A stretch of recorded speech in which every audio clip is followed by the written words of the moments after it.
friends, and welcome back. I'm Dr. Dave Gordner-Tweed, pastor of Lutheran Church of the Resurrection over in Palm Harbor. We're glad that you came back again. This is the fourth week of the Easter season, and I'm out with my bananas, and I'm outside in my backyard again. I love to come out in the morning. I don't know if you just heard that. The birds are chirping. The earth is waking up. It's quiet. It's actually quiet, and you can hear things. I live on a canal, and so you can still hear some of the fish jumping. The sky is getting bright in the morning.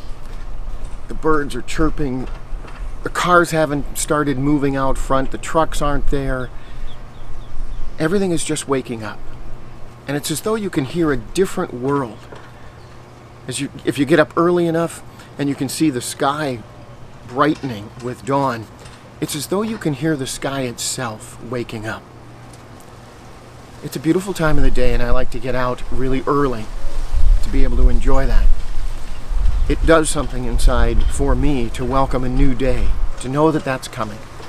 Maybe that's that way for you too, to know that new life is coming and you watch it with eagerness as it shows itself each and every day. There's something in that in our lesson this morning as well.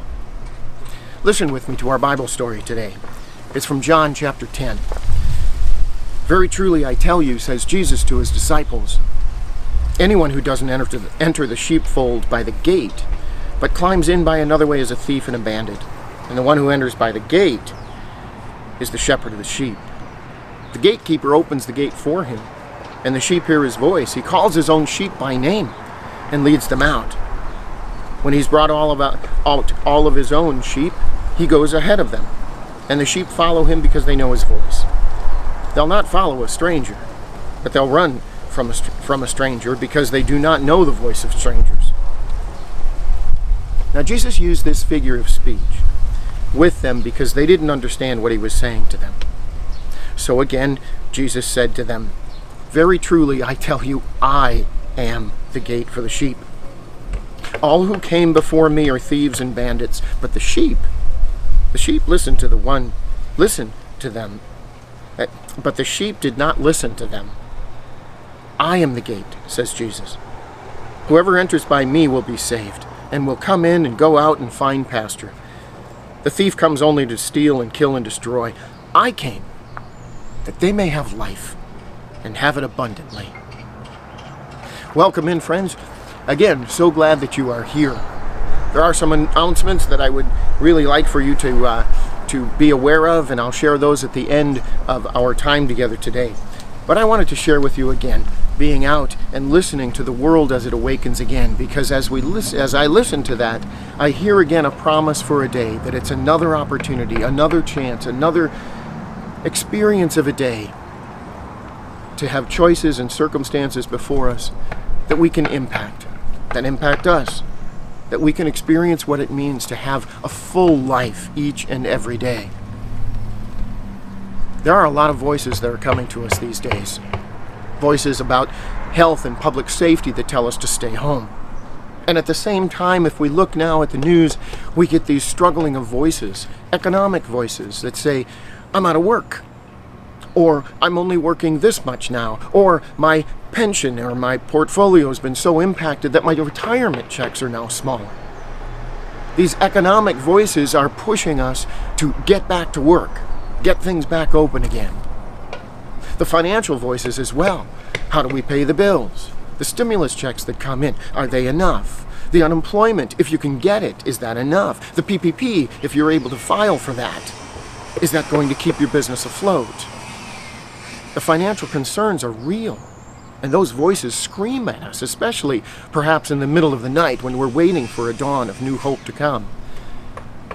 The voices that come to us politically, wanting to be the ones who win, the ones who can influence the most, the ones who might even be able to take credit for now we've gotten things going again. Whatever those voices are, perhaps they're the voices even in your home. Maybe it's the little ones that are tired of being cooped up inside, or even not going to school, not seeing their friends, not being with family. Maybe it's your own voice inside of your head telling you, when is this going to end? I've never seen anything like this before. Is this the way I'm going to approach the last chapter of my life? Behind a mask? shut away in my home? Is this where I am stuck? Maybe you're in a situation where it's difficult relationships and now you're stuck there. And you have to watch carefully the words that you use and the things that you say and how you say them. The voices that bombard us are constantly there. And where do we get the opportunity to simply be quiet for a while, for a time, to listen as hope comes? Jesus spoke to his people in this way because they were familiar with an image of the shepherd of the sheep. That was something that in Roman times, the shepherd would be that emperor who would provide for people and would make sure that the people were provided for by providing solid boundaries and barriers and those borders that were there to make sure that people were going to be safe. And second, to be a warrior so that the people could be protected from economic or natural disaster or something like that. And third and last, they were the benefactor who made sure that the people could survive and live well. And the Roman Empire is often lifted up as one of the best times. And yet, during that empire, 70 to 80% of the people were food insecure, food unstable. They didn't know where that next meal might come from, if it came at all. Jesus speaks into that environment and talks about being a good shepherd and what that means, and the sheep hear his voice. He talks about life abundantly, because he rearranges what all of that means. Instead of having violence overpower the other forces, instead Jesus absorbs that violence into himself. Instead of understanding the world to be the place where you gather all things unto yourself, Jesus is giving them away to the people. The benefactor to make sure that the people eat is today through those sacraments, the bread and the wine, the meals that we share, the gifts that we offer as Jesus has offered, and God continues to offer those blessings of life to us. The life abundant is not about how much we have, but who has us. The life abundant that Jesus offers as a part of the sheep in that fold is not about the items that we have. It's about the opportunity to see what God does in the world alongside of us. The newness that God brings every day, the hope that comes with the dawn of each new day, the silent chorus of birds that sing and usher in a new opportunity. When you have a moment to sit and be quiet, maybe in the library of memories in your heart and you think about your grandchildren and your family, or maybe it's because you look around your space and you see all of what the kids have done and how, oh God, we got to go through yet another few weeks of this. Listen underneath for a voice from the shepherd that's calling us into a life abundant, which isn't about things, but it's about a relationship. Inherent in the relationships with God, the God that brings life. Anything that brings life to us at its most abundant is where we will find that shepherd. That shepherd knows us, calls us, feeds us, and protects us. Because no matter what happens in the circumstances, in a COVID-19 world, we continue to be called into an Easter life and to be those Easter people.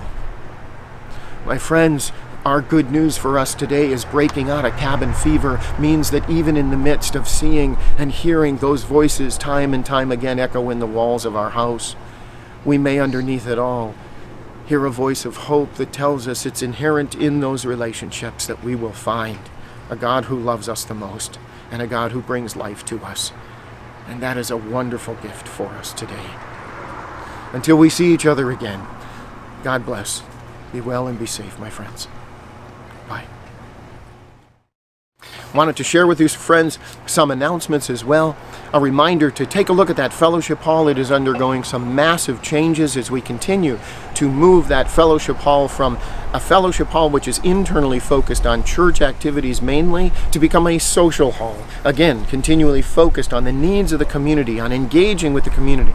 And so I want you to be aware of all of those things that are happening there. Again, thanks go to Laura Messing and her gift, and Elaine Garley, whose gift has helped us survive this period of time and is helping us to do some of these things. We give thanks to you as well, friends. Those who have moved to electronic giving, those who have gone above and beyond. Your counsel, your leadership has stepped up and provided additional gifts because they see that vision and they want to be a part of what God might be doing even in this time as we turn that corner from being together personally in community to being together in that technology community, which I've already heard from leaders we're going to continue doing even after we come back together again. I wanted to share with you as a part of that technology community that EERS, Eastlake Educational Resources and Services. Check your e-news, and if you don't have e-news coming to you, update the office, admin@mylcr.org. Check that email there, send an email to that address, give us your updated email so we can send you out the weekly e-news that comes. And in that e-news this week you saw Eastlake Educational Resources and Services went live. That is our arm, if you will, our DBA, our wholly owned subsidiary, our way of connecting outside of the church proper to provide a vehicle so that we can serve the kids and the youth and the families of our community through tutoring and other resources. Take a look at that. See your e-news for more information about that because that went live on Friday. Also, I wanted to be sure and let you know about what's happening with phone calls. Care calls continue to be made through the congregation, and Bruce and Nancy Linton are now making calls. They're starting from that back of the directory.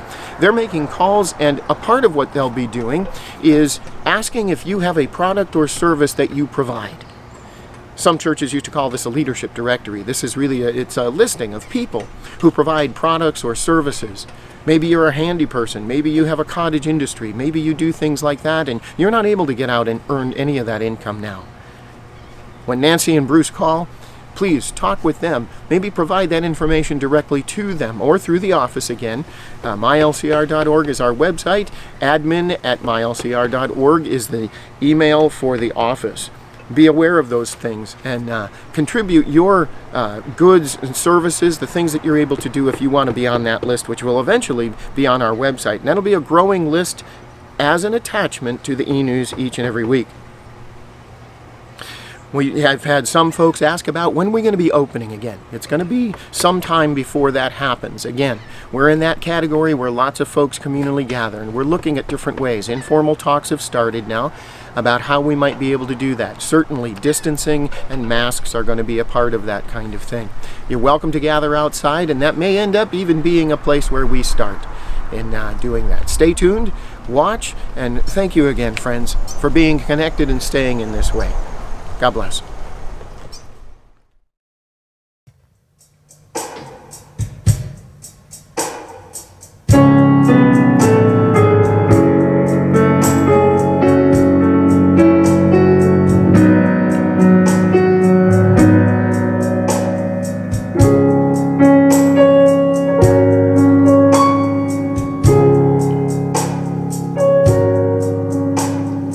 Praise is what I do.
praise you while I can. I